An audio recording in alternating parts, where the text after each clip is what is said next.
Assalamualaikum warahmatullahi wabarakatuh. Hari ini kita akan belajar tentang himpunan. Mungkin dalam kehidupan kalian, dalam kehidupan sehari-hari kalian sering menggunakan kata-kata himpunan ya. Apa sih itu himpunan? Ya, bisa diartikan himpunan itu adalah kumpulan. Tetapi nanti di dalam matematika, tidak semua kumpulan itu termasuk ke dalam himpunan. Nah, himpunan seperti apa? Kumpulan yang seperti apa maksudnya ya? Kumpulan yang seperti apa yang masuk ke dalam himpunan? Sebelum kita mempelajari pengertiannya, apa sih ya manfaat kita mempelajari himpunan? Ya, salah satunya adalah untuk mengasah kemampuan logika kita ya, agar lebih baik lagi. Karena nanti di dalam bab ini kita tidak banyak dalam menghitung, tapi kita lebih sering menggunakan logika kita. Dan himpunan ya, pengertian himpunan. Himpunan adalah sekumpulan objek atau benda yang memiliki karakteristik sama dan terdefinisi dengan jelas. Jadi karakteristiknya sama, terus terdefinisi dengan jelas. Nah, contoh kumpulan yang termasuk himpunan ya. Ada Ustazah memberikan beberapa contoh, 3 contoh ya. Yang pertama, kumpulan siswa laki-laki itu termasuk ke dalam himpunan. 2, kumpulan negara di Asia Tenggara. Itu ada apa saja ya negara di Asia Tenggara? Ya, ada Indonesia, ada Malaysia, ada Thailand, dan lain sebagainya. Kemudian itu termasuk ke dalam himpunan. Dan yang ketiga, kumpulan nama kota di Indonesia yang diawali dengan huruf P. Ya, ada kota apa saja? Ada kota Palembang, Palangkaraya, Pontianak, dan lain sebagainya ya. Kumpulan-kumpulan tersebut semuanya itu dari 1 sampai 3 itu kan memiliki karakteristik yang sama dan terdefinisi dengan jelas gitu ya. Jadi mereka itu termasuk ke dalam himpunan. Sekarang kumpulan yang tidak termasuk ke dalam himpunan atau bisa dikatakan bukan himpunan. Itu yang seperti apa? Nih, contoh yang pertama, kumpulan kota-kota besar di Indonesia. Kok bisa ya tidak termasuk himpunan? Kenapa? Karena contohnya seperti ini. Mungkin si A menganggap bahwa kota Magelang itu merupakan kota yang besar di Indonesia. Tetapi menurut si B tidak. Kota Magelang itu menurutnya si B itu kecil di Indonesia begitu. Jadi pendapat orang beda-beda ya. Besar menurut seseorang itu relatif gitu.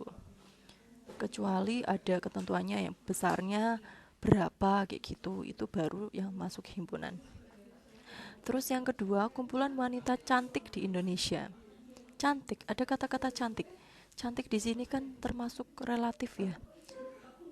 Yaitu merupakan kata sifat yang menurut pendapat orang tuh beda-beda. Mungkin ada yang berpendapat bahwa ustazah cantik. Mungkin ada juga yang berpendapat ustazah itu tidak cantik, biasa saja begitu kan. Jadi kalau ada kumpulan wanita cantik di Indonesia itu bukan termasuk himpunan atau dinamakan bukan himpunan.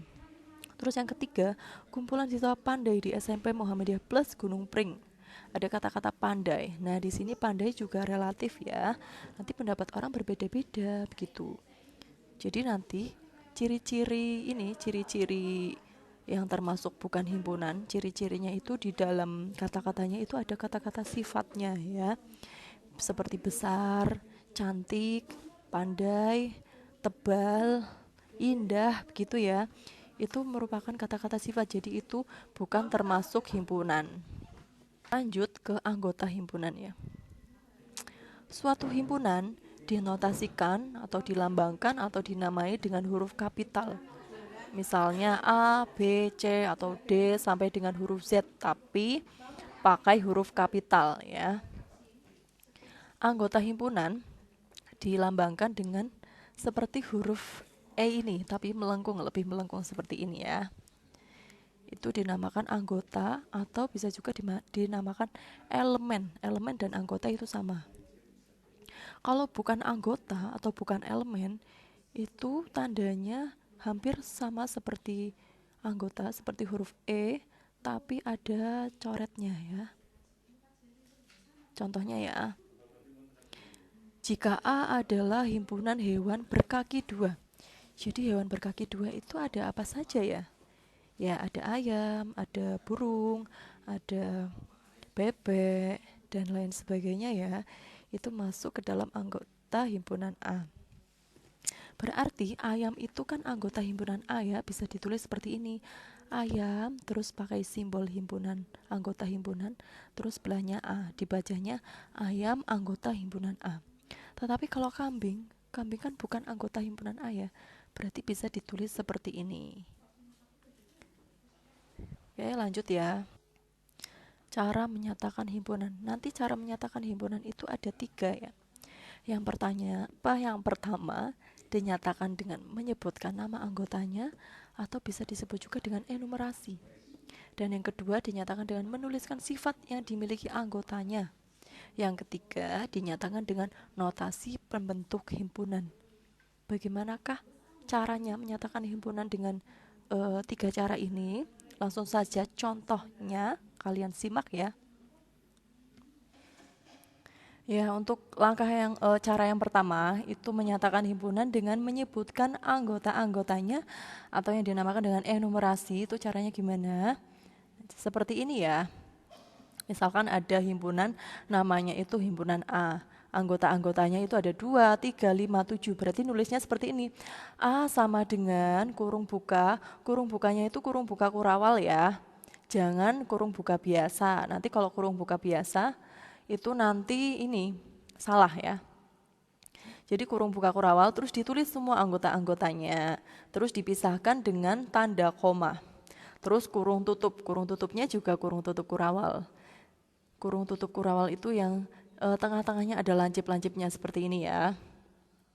Terus contoh yang kedua bisa seperti ini ya. B sama dengan 2, 4, 6, 8, 10. Terus bisa juga seperti ini. Nah, contoh-contohnya seperti ini ya. Jadi semua anggota-anggotanya itu ditulis di dalam kurungan itu, terus dipisahkan dengan tanda koma. Terus lanjut, menyatakan himpunan dengan menuliskan sifat yang dimiliki anggotanya. Itu seperti apa ya? Jadi kalau cara yang kedua ini, kita menuliskan himpunan itu dengan kata-kata ya. Contohnya ini, A adalah himpunan bilangan prima kurang dari 10. Jadi itu kata-katanya semuanya ditulis. B adalah himpunan bilangan genap yang lebih dari 1 dan kurang dari 12. Bisa seperti itu. C adalah himpunan huruf vokal dalam abjad Latin. Atau D adalah himpunan kendaraan beroda 2. Gitu kan bisa ya. Nah terus ini menyatakan himpunan dengan notasi pembentuk himpunan. Itu seperti apa sih ya? Ini yang agak-agak mikir ya kalau ini ya. Notasi ini biasanya itu berbentuk umum X, terus ada garis panjang itu dibacanya sedemikian sehingga X sedemikian sehingga PX, di mana X mewakili anggota dari himpunan, X itu mewakili anggota dari himpunan, dan PX itu menyatakan syarat yang harus dipenuhi oleh X agar bisa menjadi anggota himpunan tersebut. Ya, bingung tidak ini? Terus untuk simbol X itu bisa diganti dengan variabel yang lain seperti Y, Z, W atau huruf dari A sampai dengan Z bisa, tapi pakai huruf kecil ya, jangan huruf kapital. Kalau huruf kapital itu untuk menamai himpunan. Terus langsung contohnya saja ya.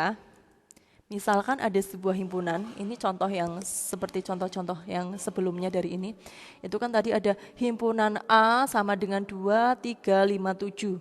Itu kan anggotanya ada 2, 3, 5, 7. Himpunan yang ini akan dinyatakan dengan notasi pembentuk himpunan. Bagaimana caranya? Langkah pertama kalian cermati dulu, anggota-anggotanya itu kan bilangan ya. Itu bilangan apa sih ya? Di situ ada bilangan apa? Ada 2, 3, 5, 7. Oh, mereka itu termasuk ke dalam bilangan prima, gitu kan? Tapi kan tidak semua bilangan prima menjadi anggota himpunan A ya. Ada syaratnya lagi berarti. Oh, berarti bilangan prima yang kurang dari 10 misalkan. Oh, bisa seperti itu. Nah, kalau sudah kita tahu itu anggotanya itu merupakan bilangan apa gitu ya. Terus kita misalkan Kita misalkan anggota-anggotanya 2, 3, 5, 7 itu kita misalkan dengan satu buah huruf atau sebuah variabel. Misalkan Ustazah memisalkannya dengan variabel X. Nah, jadi ditulisnya seperti ini.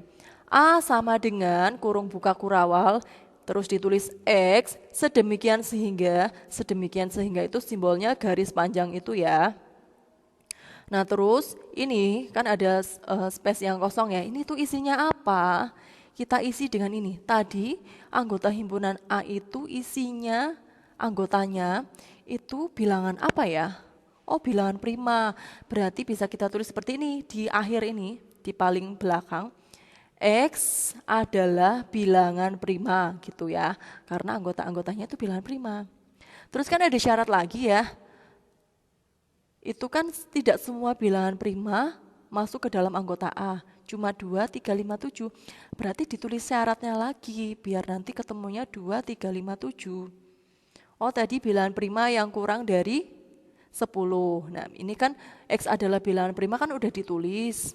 Berarti tinggal ditulis seperti ini, X kurang dari 10. Nah kayak gitu.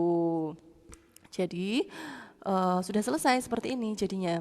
Bisa kalau dibaca seperti ini. Himpunan A sama dengan X sedemikian sehingga X kurang dari 10, di mana X adalah bilangan prima. Begitu. Gimana, paham tidak? Contoh lagi ya. B sama dengan 4, 6, 8, 10. Coba langkah pertama, ini kan mau kita nyatakan ke dalam notasi pembentuk himpunan. Langkah pertama itu kita cermati dulu anggota-anggotanya itu siapa saja. Oh anggota-anggotanya itu bilangan genap. Tetapi kan tidak semua bilangan genap kan ya masuk ke dalam anggota himpunan B. Jadi ada syaratnya lagi, bilangan genap yang bagaimana? Oh itu bilangan genap yang lebih dari 2 dan kurang dari 12. Nah, bisa seperti itu.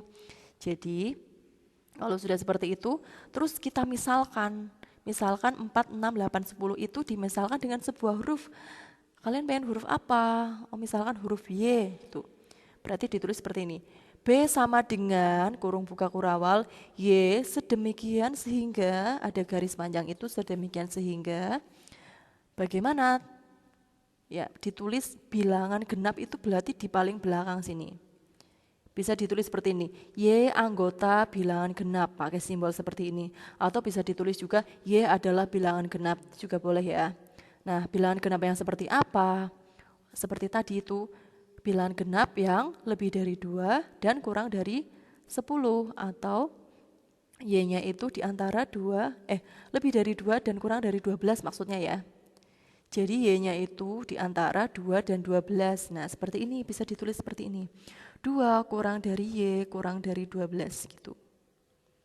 Ya, udah selesai. Jadi B sama dengan Y sedemikian sehingga Y itu lebih dari 2 dan kurang dari 12, di mana Y anggota bilangan genap. Terus contoh lagi, C sama dengan A, E, I, O, U. Kita lihat nih di sini A, E, I, O, U itu kan merupakan huruf ya. Huruf apa ya? Oh iya, huruf vokal, betul. Jadi langsung aja bisa tulis seperti ini. C sama dengan Z-nya itu merupakan variabel yang memisalkan A, E, I, O, U itu ya. C sama dengan Z sedemikian sehingga Z adalah huruf vokal, begitu. Nah sekarang lanjut ke himpunan berhingga, himpunan tak berhingga, dan himpunan kosong. Apa itu?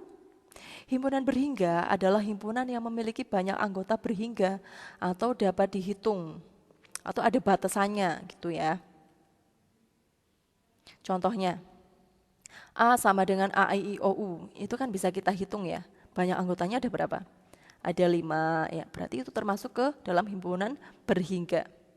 Kemudian B sama dengan 2, 4, 6, 8 dan seterusnya sampai dengan 100. Walaupun banyaknya anggotanya itu banyak ya, tapi kan bisa dihitung ya, ada batasannya sampai dengan 100 gitu. Kemudian contoh himpunan tak berhingga adalah himpunan yang memiliki banyak anggota tak berhingga. Jadi banyak anggotanya itu tidak ada batasannya, banyak sekali tidak ada batasannya ini. Contohnya ya, C adalah himpunan bilangan asli. Coba, bilangan asli itu kan dimulai dari bilangan 1 ya, ada 1, 2, 3, 4, 5, 6 dan seterusnya sampai tak terhingga, sampai banyak sekali nggak ada batasannya. Maka himpunan C ini merupakan himpunan tak berhingga. Terus ada lagi, D adalah himpunan bilangan bulat. Bilangan bulat juga banyak sekali kan ya, tidak ada batasannya. Jadi ini termasuk ke dalam himpunan tak berhingga. Kecuali nanti ada kata-kata D adalah himpunan bilangan bulat yang lebih dari -3 dan kurang dari 1. Itu kan ada batasannya ya. Jadi itu masuknya ke himpunan berhingga. Terus lanjut ke himpunan kosong. Himpunan kosong itu adalah himpunan yang tidak memiliki anggota. Hati-hati ya, kosong dengan 0 itu berbeda. Kosong dengan 0 berbeda. Kalau kosong itu tidak ada isinya ya. Tapi kalau 0 itu ya nanti ada anggotanya, yaitu anggotanya 0 gitu. Nah, notasi untuk himpunan kosong itu seperti ini ya, ada kurung, ada tanda kurung, tapi di dalamnya itu tidak ada isinya, atau seperti huruf 0 terus di garis silang, ada coretannya seperti ini. Contohnya seperti ini ya, E adalah himpunan bilangan bulat yang lebih dari 0 dan kurang dari 1. Ada tidak bilangan bulat yang lebih dari 0 tetapi kurang dari 1? Tidak ada ya. Jadi E itu merupakan himpunan kosong. Begitu. Terus lanjut ke himpunan semesta. Apa itu himpunan semesta? Himpunan semesta atau semesta pembicara adalah himpunan yang memuat atau melingkupi semua anggota atau objek himpunan yang sedang dibicarakan. Himpunan semesta itu dilambangkan dengan huruf S, S-nya kapital. Nah, himpunan semesta itu anggotanya itu bisa sama atau bisa juga lebih banyak daripada himpunan yang sedang kita bicarakan. Langsung contohnya ya. Tentukan himpunan semesta yang mungkin dari A sama dengan 1357. Jadi nanti ada beberapa jawaban. Ya. Jawaban yang pertama, kalian bisa membuat himpunan semesta yang anggotanya sama dengan himpunan A. Jadi kalau himpunan A itu 1357, semestanya juga 1357. Itu boleh seperti ini. Ya, udah benar. Terus bisa juga kalian membuat himpunan semestanya itu yang anggotanya itu lebih banyak daripada himpunan A. Tapi 1357 ada di dalam himpunan semesta itu. Contohnya ini ya, S sama dengan 1, 2, 3, 4, 5, 6, 7. Itu bisa menjadi himpunan semestanya. Karena semua anggota himpunan A 1357 itu ada di himpunan S ini. 1, 2, 3, 4, 5, 6, 7 itu kan ada 1357-nya ya. Tuh. Atau seperti ini juga bisa, S sama dengan 10 bilangan asli pertama. Atau seperti ini juga bisa, S sama dengan bilangan ganjil. Bilangan ganjil kan memuat 1357 ya. Terus bisa juga bilangan cacah. Semestanya itu adalah bilangan cacah ya, karena 1357 itu ada di bilangan cacah begitu. Jadi ini ada beberapa alternatif penyelesaiannya untuk menentukan himpunan semesta dari himpunan A itu, gitu ya. Terus sekarang diagram Venn. Apa sih itu diagram Venn? Diagram Venn itu adalah cara menyajikan himpunan ya. Itu bisa dinyatakan dengan gambar atau diagram, yang itu disebut dengan diagram Venn. Langkah-langkah untuk membuat diagram Venn itu seperti ini, ada 3 langkah ya. Yang pertama, itu himpunan semestanya itu digambarkan dengan persegi panjang. Jadi langkah pertama kita membuat persegi panjang, kemudian di pojok kiri atas ada huruf S, diletakkan di sudut kiri atas ya. Kemudian yang kedua, setiap himpunan yang ada dalam himpunan semesta ditunjukkan oleh kurva tertutup.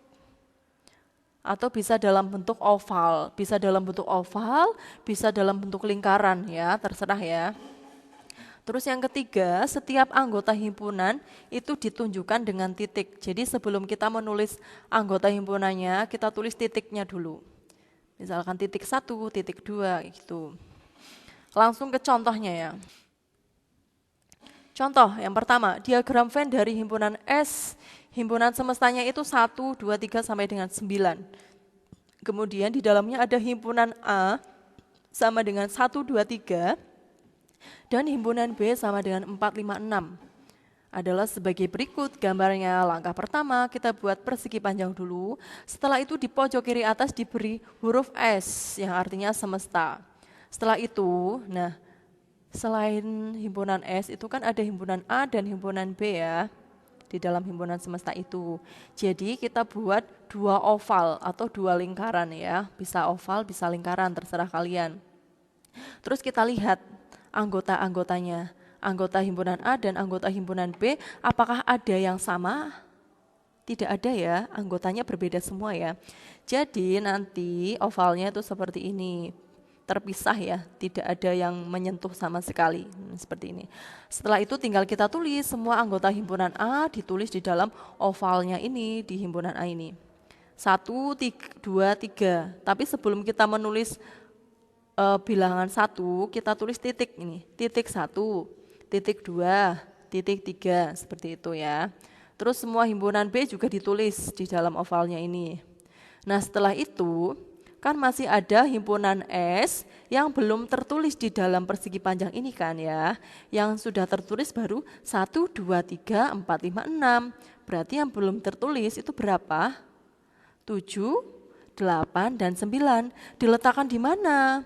Diletakkan di luar ovalnya A dan B, tetapi masih ada di dalam persegi panjang seperti ini. Bisa terserah di mana saja, tapi terletak di luar lingkaran atau oval dan di dalam persegi panjang. Nah, bisa seperti ini, gitu ini tadi. Kemudian ini tadi udah ya. Contoh yang ketiga, diagram Venn dari himpunan S semestanya itu 1, 2, 3, 4, 5 sampai 9. Tapi himpunan A-nya itu 1, 2, 3 dan himpunan B 1, 2, 3, 4, 5, 6. Nah langkahnya seperti biasa ya, langkah pertama ya. Terus sebelum kita mengambil oval atau lingkaran, kita lihat dulu nih, anggota himpunan A apakah ada yang sama dengan anggota himpunan B? Oh iya ada yang sama, tapi ternyata semua anggota himpunan A itu masuk ke dalam himpunan B. Berarti gambarnya gimana ya? Jadi nanti gambarnya seperti ini. Ini adalah oval dari himpunan B. Nah, karena semua anggota himpunan A ada di himpunan B, maka lingkarannya A atau ovalnya A itu ada di dalamnya B seperti ini. Terus tinggal kita tulis nih anggota himpunan A 1, 2, 3. Terus sisanya kita tulis di luar, sisanya yang punyanya anggota himpunan B itu kan 1, 2, 3-nya sudah tertulis. Yang belum tertulis kan tinggal 4, 5, 6. Berarti tulis ini 4, 5, 6 gitu. Ya. Terus sisanya himpunan semesta yang belum tertulis di sini ditulis di luar. Nah, seperti ini. Kemudian contoh yang terakhir nih. Diagram Venn dari himpunan semestanya sama seperti tadi, tetapi himpunan A 1, 2, 3, 4, terus himpunan B juga 1, 2, 3, 4. Ternyata anggota himpunan A sama dengan anggota himpunan B. Maka gambarnya seperti apa? Seperti biasa, pertama seperti ini ya. Nah, lingkaran atau ovalnya itu seperti apa ya? Oh, ternyata dijadikan satu, cuma satu saja di gambarnya. Tapi ini dinamainya A, kemudian B juga, jadi AB kayak gini. Terus tinggal ditulis anggota-anggotanya. Cukup satu saja, karena mereka itu kembar atau sama ya. Jadi ditulis 1, 2, 3, 4, dah. Setelah itu tinggal kita tulis anggota himpunan semesta yang belum tertulis di sini. Nah, seperti ini. Sampai sini sudah paham ya? Semoga kalian semua sudah paham. Sekarang komplement himpunan. Apa sih itu komplement himpunan? Komplement himpunan A adalah himpunan yang anggotanya terdiri atas anggota himpunan semesta yang bukan anggota A. Itu gimana ya? Paham nggak dengan kata-kata ini? Nah, komplement himpunan A itu dilambangkan dengan A, terus atasnya ada C. Itu dibacanya komplement dari himpunan A. Atau A komplement gitu ya. Contohnya, ada himpunan semesta, himpunan semestanya itu 1 sampai dengan 10. Kemudian ada himpunan B itu sama dengan 2, 4, 6, 8. Terus pertanyaannya, komplement dari himpunan B itu siapa saja sih?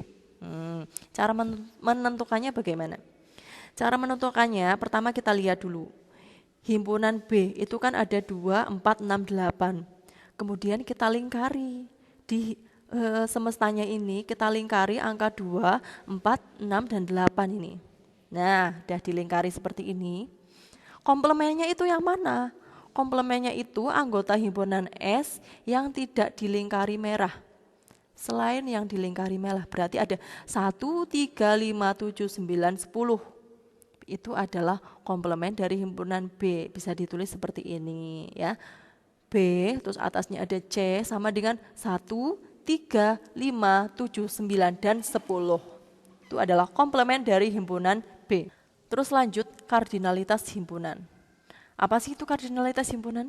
Kardinalitas himpunan adalah bilangan yang menyatakan banyak anggota dari suatu himpunan dan dinotasikan dengan NA.